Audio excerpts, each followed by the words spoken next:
আজ আমি ভীষণ মজার আর খুবই সহজভাবে একটা পিঠার রেসিপি শেয়ার করব। এটা হলো ফুলঝুরি বা জামাই পিঠা, যে নামে এই পিঠাটা আপনারা চিনে থাকেন। আজকে কিন্তু আমি সেই পিঠাটাই আপনাদের তৈরি করে দেখাবো। আসসালামু আলাইকুম viewers, welcome to my channel Roksana cooking show. চলে আসলাম পিঠার নতুন আরও একটি রেসিপি নিয়ে। এই পিঠাটা তৈরি করা যেমন সোজা আর খেতেও কিন্তু ভীষণ মজার হয়। আর একবার এই পিঠাটা তৈরি করে কিন্তু আপনারা মাসের পর মাস সংরক্ষণ করতে পারবেন। আর খেতে তো অসম্ভব মজার একটা পিঠা। চলুন তাহলে মূল রেসিপিতে আমরা চলে যাচ্ছি, কিভাবে এই ফুলঝুরি পিঠাটা তৈরি করতে হয়। প্রথমে একটা পাত্রে আমি একটা ডিম দিয়ে দিলাম।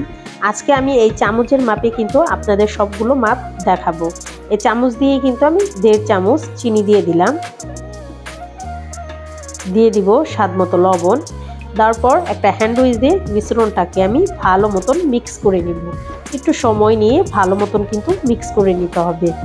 চিনিটা একেবারে গলিয়েও ফেলবো না আর একবারে মিক্সও করে ফেলবো না। ডিমের কালারটা একটু চেঞ্জ হলেই হবে। এই দেখুন ডিমের কালারটা কিন্তু চেঞ্জ হয়ে গেছে। এখন এই চামচ দিয়ে কিন্তু আমি 5 চামচ দিয়ে দিচ্ছি চালের গুঁড়া। আমি ভেজা চালের গুঁড়াটা নিয়েছি, আপনারা চাইলে কিন্তু শুকনো চালের গুঁড়াটাও নিয়ে নিতে পারেন। দিয়ে দিচ্ছি 2 চামচ ময়দা। আপনারা অবশ্যই এই টিপসটা খেয়াল করবেন। আমি কিন্তু 5 চামচ চালের গুঁড়া দিয়েছি আর 2 চামচ দিয়েছি কিন্তু ময়দা। আপনারা চালের গুঁড়া যতটুকু দিবেন ঠিক তার 3 ভাগের 1 ভাগ কিন্তু আপনাদের ময়দাটা দিতে হবে। এখন কিন্তু আমি অল্প অল্প করে পানি দিয়ে একটা ব্যাটার তৈরি করে নিচ্ছি। আমি ব্যাটারটা কিন্তু অতটা পাতলাও করব না আর অতটা ঘনও করব না।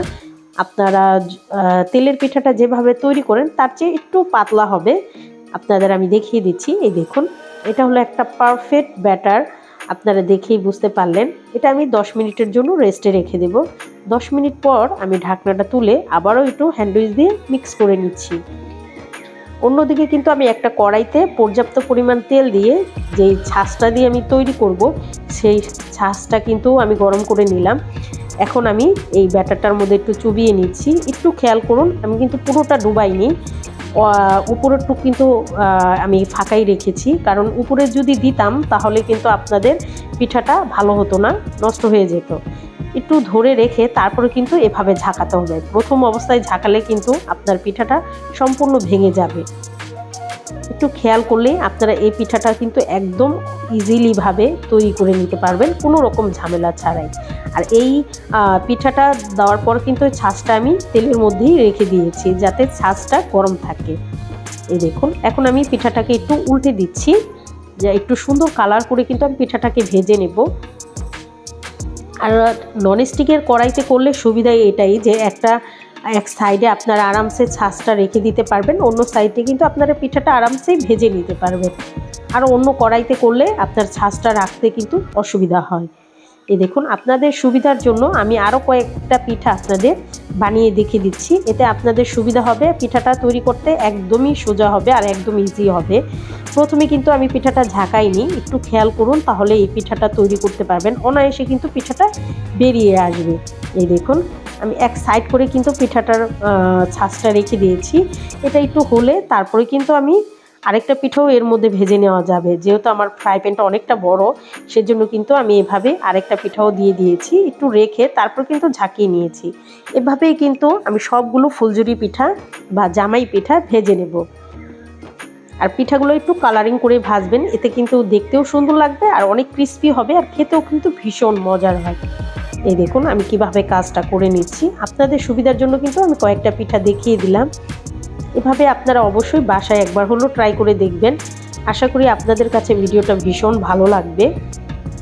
এই দেখুন আমার আরেকটা পিঠাও কিন্তু হয়ে গেছে। সেই প্রসেসে কিন্তু আমি সবগুলো পিঠা এভাবেই ভেজে নিয়েছি। পিঠাগুলো দেখতে কতটা সুন্দর হয়েছে আর কত সুন্দর কালারফুল হয়েছে পিঠাগুলো। একটা পিঠা আমি আপনাদের ভেঙে দেখিয়ে দিচ্ছি, ভিতর পিঠাটা কতটা ক্রিস্পি আর কতটা ক্রাঞ্চি হয়েছে। আপনারা হয়তোবা শব্দটা শুনেই বুঝতে পেরেছেন পিঠাটা কতটা ক্রিস্পি হয়েছে। রেসিপিটা আপনাদের কাছে কেমন লাগলো অবশ্যই আমাকে কমেন্টের মাধ্যমে জানাবেন। আর যারা এখনও আমার চ্যানেলটাকে সাবস্ক্রাইব করেননি, আমার ভিডিওগুলো যদি আপনাদের কাছে কোনো অংশে ভালো লেগে যায় অবশ্যই আমার চ্যানেলটা সবাই সাবস্ক্রাইব করে আমার পাশে থাকবেন। লাইক, কমেন্ট এবং বেশি বেশি করে শেয়ার করে দিবেন। সবাই অনেক বেশি ভালো থাকবেন, সবাই সবার জন্য দোয়া করবেন। আল্লাহ হাফেজ।